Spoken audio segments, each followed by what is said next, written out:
Good day, YouTubers. Today we have an exceptional episode. We're going to be asking the question, which makes a better home? This miniature castle or this mega castle?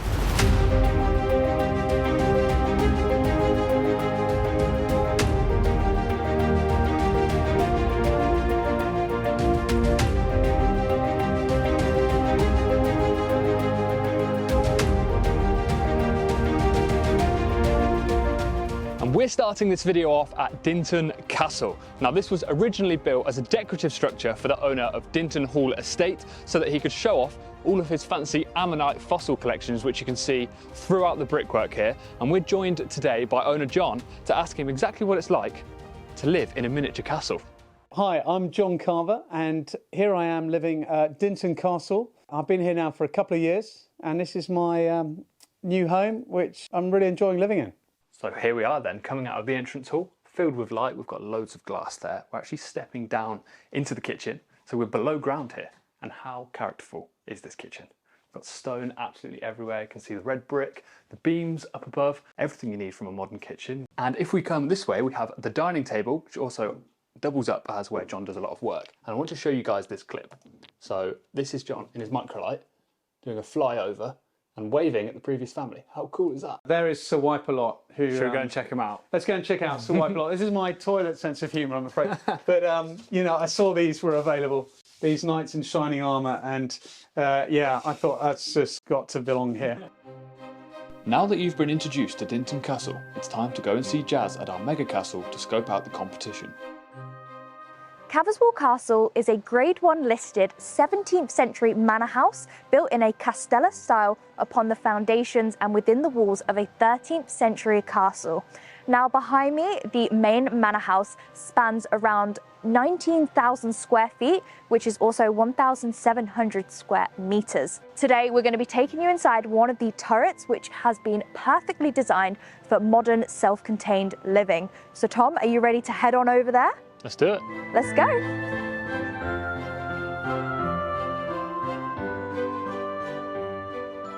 We're over by the first turret now, and it's time for our first history lesson, as we need to understand why the turret is here in the first place. The first ever recorded owner was a Saxon lord called Ernulf de Hesdin. He was a French knight and he also took part in the Normandy conquest of 1066 and became a landholder under William the Conqueror. He was later disregarded as a suspected rebel and died during the First Crusades.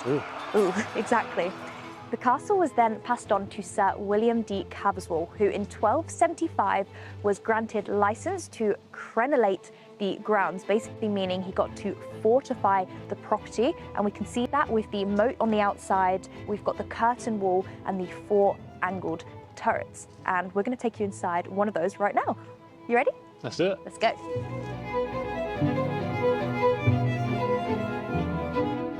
Upon entering the turret, you can immediately see all the original build materials. You've got the stone on the walls and the stone flagged flooring and some really nice stone masonry all the way throughout. We've even got the mullioned windows here that look out to the moat and all the wildlife around there. There's some really cute ducks out there.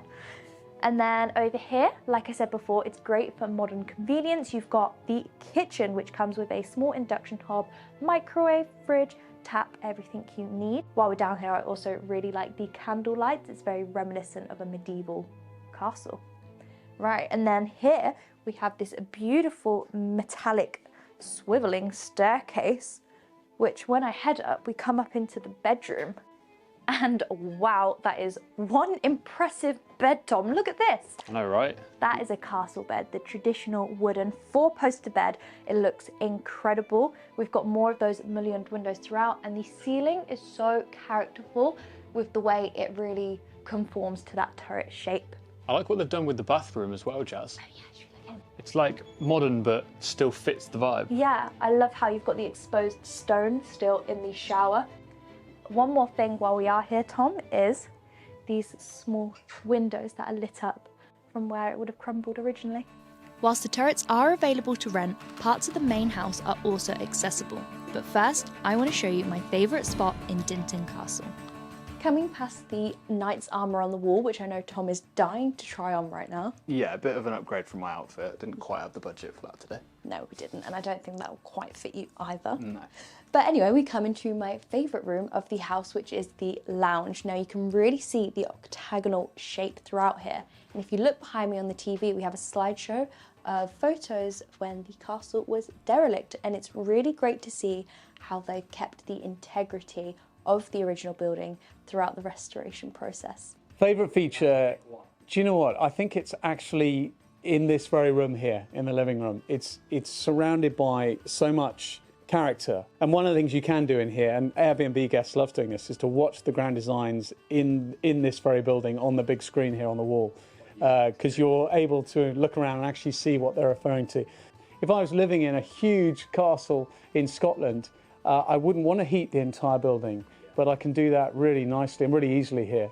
We're now up on the second floor, the third story of the structure. So let's head into this bedroom. We've got absolutely massive ceiling heights through here. These bedrooms feel so big. There's a partition wall in between so that we could have two bedrooms. Both of them have en suites. This one has bunk beds, but they're definitely big enough for an adult. Oh, top bunk in it, hey? Yeah, I think you got it right. Look at that. Loads of room. Cozy. We've got the Peloton bike here so that John can get his exercise in, and then we've got the ensuite as I mentioned before. Let's head through into the principal. We've got all the wooden doors, shutters here as well, nice and traditional, and the main bed. I love how you can just open this straight out though. Yeah. Now, one thing I have to show you is yet another night. We've met Sir Wipealot, and this is Sir Poopalot. Now that you've seen Dinton Castle's interiors, it's time to go check out Caverswall's main house. I actually haven't been in here yet, so I'm really excited to check it out. Entrance hall. Whoa. Okay, so I've been told by Tom to head into here first, so I think we have the library. Oh, wow. Oh, wow, it's so beautiful. There's some very expensive, very old books in here. That's so crazy. Oh, I Yeah. do love a library. It's really cool, Wow, isn't it? it's such a beautiful room, and it's really rich with history as well. The decorative ceiling was added by the Wedgwood family when they rented the manor house out in the 1880s, I believe. And if you don't know who they are, they're a very famous family because of their connections to the Darwin family. So Chares Darwin's grandparents, one of them was actually a Wedgwood. I believe it was Josiah Wedgwood. Interesting. Yeah, he also married his first cousin, Ooh. Emma Wedgwood, and they had 10 children together. Oh dear, So it's a lot that's of why, children. Yeah, and that's why Charles Darwin has been here. Beautiful tapestry. Yeah, Should we go straight across, Tom? yeah, let's do it. This room's incredible. This is beautiful. I love the dark wooden, the black features. Yeah, it's very gothic. all the way throughout. Wow, I wonder who that is. Probably someone I've just spoken about and I don't know because I don't know what they look like in the photos. Bear with, viewers. Look up artwork. Oh, that's cool. This portrait here is actually Charles I. King Charles I. King Charles I, yeah, sorry. Yeah, put some respect on his name. And then we have our fireplace throughout here. There's a really nice, what I would call a reading nook throughout here. And what's my favourite feature in here? Tom has wanted one of these ever since we went to our first castle, I think. Yeah. Probably before that. This is what the budget should have permitted. I should be wearing this. Sorry, but can't be wearing that. Okay, carry on exploring. Ooh, there's a door here. Yes, this leads us into the dining room. This one? Oh, this one. Okay. Okay. Dining room. Oh, Tom, there's another one. We can be matching. Yeah. This one looks slightly bigger. I think that was for you. Yeah, okay. Okay, so here we have our formal dining room. I like the regal colours on the ceiling. Have you Yes. noticed, Tom? Yeah. The red, the gold, the black. We've even got the coats of arms over there. Oh, Is wow. that like the family? That's cool, isn't it? Yeah. I wish all these portraits had names on them. Yeah, captions. Oh, wait, no. Lady Caroline Howard. Oh yeah. Yeah? Good old Caroline. Yeah, I need to go read the other one now, otherwise my There satisfaction. isn't one on there. No, there's not. Okay. She who will not be named. I love the curtains as well, very regal. Are we heading into here? No, what we're going to do now, Jazz, is we're going to head downstairs. Okay, what's downstairs? Downstairs is what you have access to when you stay in the turret. Okay. So let's go and have a look. Okay, let's go.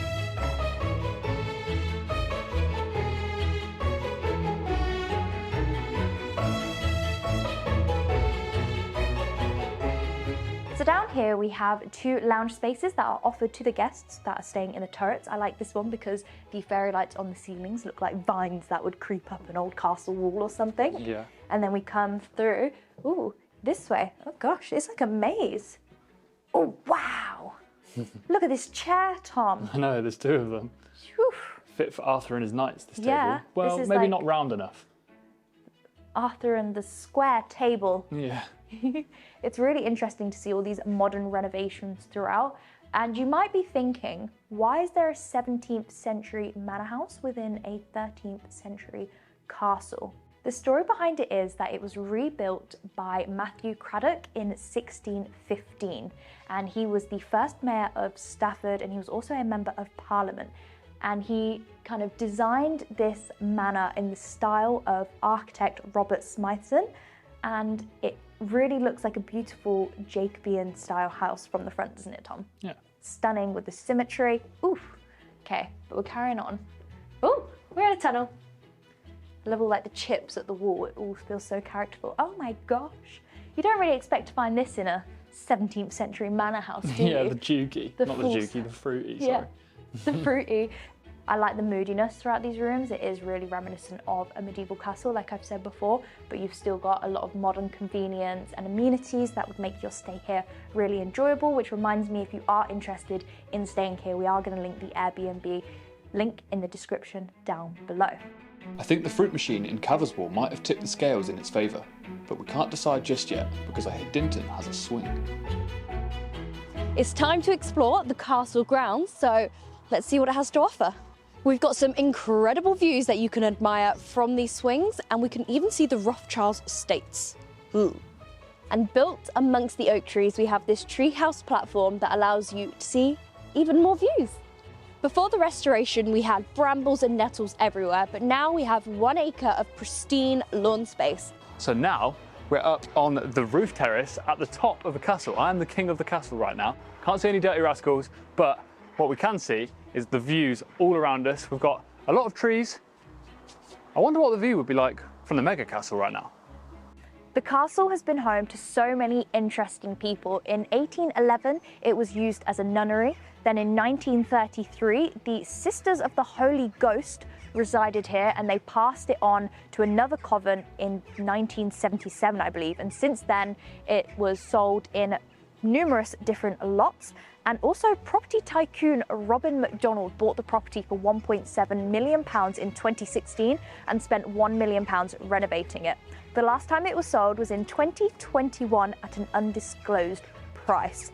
But guys, it's now time for you to decide, what castle would you rather live in? Is it Dinton Castle or Caverswall Castle? Let us know down in the comments. We really want to hear from you to see which one you prefer. Tom, which one do you think you'd rather live in? I quite like the isolation of Dinton Castle. Yeah. You know, it's all 100% yours and the manor house is separate. So I think maybe I'd go for Dinton. What about you? Okay, I personally think this castle, but only if I could live in the main castle rather than the turret, because I really like the library. Yes. But I also love that both properties have such great potential in the rental kind of industry and Airbnb. Yeah, true. Very interesting. Yeah. Hope you guys liked this video. Be sure to let us know if you want to see more comparison videos such as this. Like, subscribe, and we'll see you in the next one.